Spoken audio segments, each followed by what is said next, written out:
આજ રોજ અમને ગોંડલની જનતાએ ખૂબ જ આશીર્વાદથી આવકાર્યા છે, ખૂબ જ કહેવાય ને કે પ્રેમ આપ્યો છે.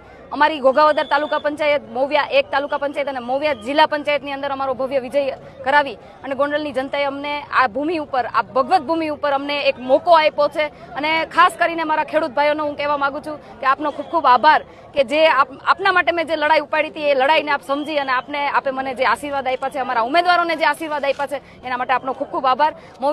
ગોંડલ તાલુકાની જનતાને પણ હું કહેવા માંગુ છું કે આ એક અમારું કહેવાય ને એક પહેલું પગથિયું છે. આ તાલુકા પંચાયત અને જિલ્લા પંચાયતમાં જે કાંઈ પણ કામો કરવામાં આવશે એ જોઈ અને તમને લાગશે કે નહીં આ જ રોલ મોડલ છે, આ જ ગોંડલ માટે આપણે કહેવાય ને તાલુકા પંચાયત અને જિલ્લા પંચાયતને રોલ મોડલ બનાવી અને હકીકતમાં ગોંડલમાં શું હોવું જોઈએ, કેવી ફેસિલિટી હોવી જોઈએ, શું સુવિધાઓ હોવી જોઈએ, જનતાના હક અધિકાર શું હોવા જોઈએ એ તમને આ તાલુકા પંચાયત અને જિલ્લા પંચાયતની બેઠક ઉપરથી અમે બતાવીને રહેશું.